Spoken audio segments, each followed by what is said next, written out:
Here we have Nintendo Switch Sports, the newest addition to the Nintendo Sports series. And surprisingly, they finally made a Nintendo Switch Sports. Today I'm going to be looking at each sport, the gameplay, the graphics, and everything else that this game has included in it. So I hope you enjoy the video. Let's kick right into it. First, let's look at how the game looks. It actually looks great. For a Nintendo Switch game, this game looks really polished and clean. Every game runs at a solid 1080p, 60 frames per second, which is really great for the high-speed action this game can achieve. But unfortunately, if you're playing with 4 players, the frame rate gets cut right down in half to 30, which is unfortunate to see, but expected, as this is also what Mario Kart 8 does when there's 4 players. Another thing that you notice about the graphics is if you look close enough to the people in the background that are watching you play the sports, you'll notice some frames are being cut on the other people in the background. Any objects that are in the background far away are using the frame cutting technique.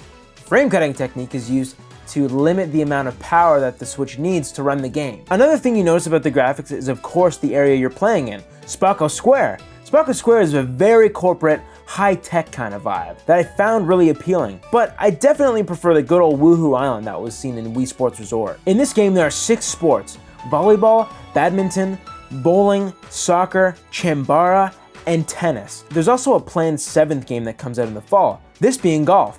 It also seems that there's enough space for an 8th game. A return to baseball would be awesome, or games like frisbee, basketball, and air sports would also be an amazing addition, but would probably be best in a Nintendo Switch Sports Resort. Each of these games delivers something unique, and is best played with 2 players. Volleyball is really fun once you learn the controls and gestures you need to make. You can bump it, set it, spike it, and block it. Playing the game with another person will teach you teamwork, and this game really relies on it. Having many players on the screen during this part can be a little hectic, especially if you're just starting and half of your players are wearing the same clothes. So it can get a little confusing, but it's definitely not a major issue, just can be a little scrambled at first. Then there's badminton. This is probably my favorite sport out of them all. It's so fast-paced and makes you think about strategies on how to school who you're playing against. There's neat little tricks you can pull off, like drop shot, which is possible by pressing the ZR button and swinging your controller in the direction you want to go. You can also slam it down if the birdie is above you. Based on your timing and the motion, you can slam it to the other side as well. And if you swing upwards, you can send the birdie to the back of the court. All of these techniques can be used with one another, and it makes some really fun and intense matches. And now there's bowling, except it's not quite like other Wii Sports games. In this version of bowling, you have to continually hold the Z button to throw the ball. You can't let go of the Z button or else the ball doesn't roll. But in the original Wii Sports, you had to hold the B button until you wanted to let go of the ball. The original Wii Sports bowling is way better only because it felt like you had more control when you decided to throw the ball. You can't even throw the ball behind you, which is so sad.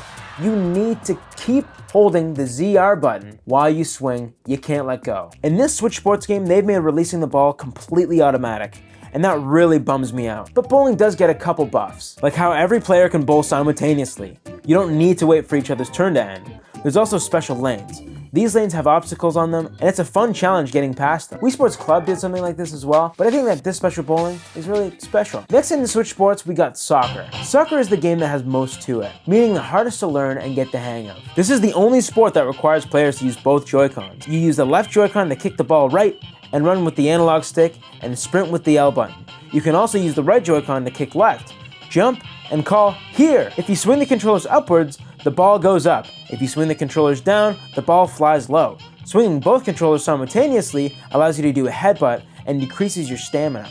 After playing this game for a while, it's a lot easier to control the ball. Another way to kick the ball is by using the leg strap that came bundled in the physical copy. Strap a Joy-Con to your leg and kick. I didn't find this mode fun or incredibly accurate, but I thought it was a neat feature, but I'll probably only try it once. There's also an update for the game releasing in the future that adds a leg strap to an actual soccer match. The problem with this soccer game is that it feels a little slow at times, especially if you're not sprinting. If you were to ask me to change it, I would increase the walking speed to the current sprinting speed and make the current sprinting speed faster. But overall, I'm loving the soccer game and I'm finding it really fun. Chambara! I think that's how you pronounce it. Chambara. If you've ever played Wii Sports Resort, I'm sure you're familiar with Chambara. The classic Nintendo lightsaber game has reappeared in this game. All the fundamentals of the game are identical to Wii Sports Resort: strike and block. The difference here is that there are now 2 other types of swords. There's a single sword, which is the classic way of playing. There's a charge sword. You can build up your charge and swing your opponents harder. And there's the twin swords. This is just like the single sword, but you can hit with both, and there's even a charge attack as well.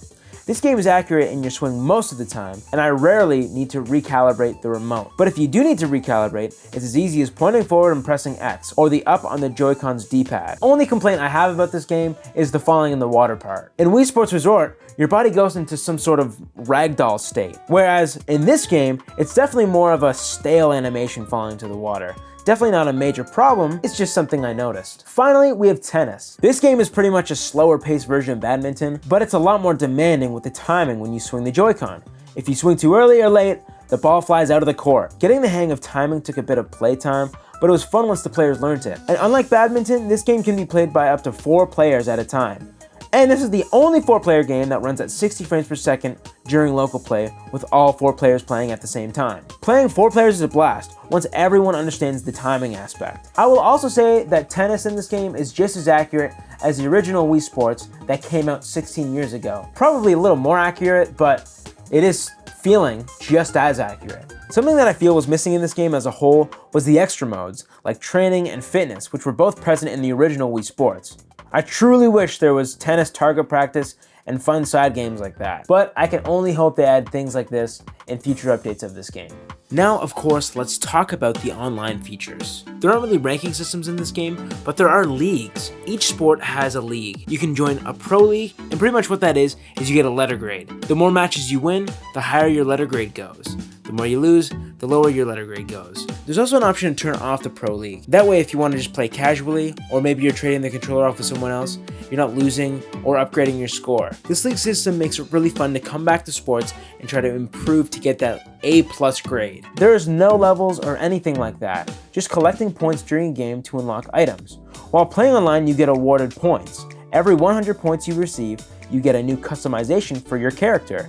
New hats, bodies, facial accessories, and you can even unlock different equipment and name tags. If you choose to play as the Miis, you can only change your body outfit. You don't have the option to use hats, glasses, or facial accessories, which is really unfortunate. Personally, my opinions on the Miis and the new characters, Sportsmates, are that they're both really cool. I really do like them both, but I prefer the Miis just because it's more unique to play as myself than the other Sportsmate, especially because there's very low customization when you start. I might come around to playing the Sportsmates eventually, but for now I'm sticking with my Mii. It is a little disappointing how Nintendo has been treating the Miis recently. I think a major place that the Miis fall behind are the dated designs in the Mii Maker. It's time to upgrade them. The character customization in this game really makes me want to continuously play the online so I can unlock more and more items. I also really enjoy that I can play online with one other person locally. It's a lot of fun building teamwork with someone else that's with you. Something I don't like about online is if you don't have a Nintendo account or online membership. When I was playing with my friend, he wasn't signed into his account on my Switch, and he didn't have an online Switch membership. So he made an account, but because he didn't have an online membership, he was only able to unlock half of the customization features and only 2 items per week. 2 items per week! That's all you can unlock if you don't have an online Switch membership. So I added him to my family plan so he could unlock things alongside me. Another thing that was unfortunate is that when one player unlocks customization, only that player that unlocks it has access to it. So, if I unlocked a beard on my character, no one else would be able to use that beard unless they unlocked it with their character. Which I get, but it's unfortunate for the guests who want to customize the character a little more. But after we figured this all out, it was a lot of fun and we still played for hours in one sitting. And of course, there's missed opportunities with this game. What if you used the ring con that you got with Ring Fit Adventure and used it as like an archery thing? That would be so cool, and it's completely a missed opportunity. I'm just excited to see any more sports that they could add, especially considering Wii Sports Resort had 12 sports, this one only has 6. The lack of sports in this game is kind of made up for the fact that it only costs $40 digital and $50 physical. At least you're not paying a full $60 for this game. And the last thing I wanted to mention are some hardware limitations. Something interesting I discovered was this.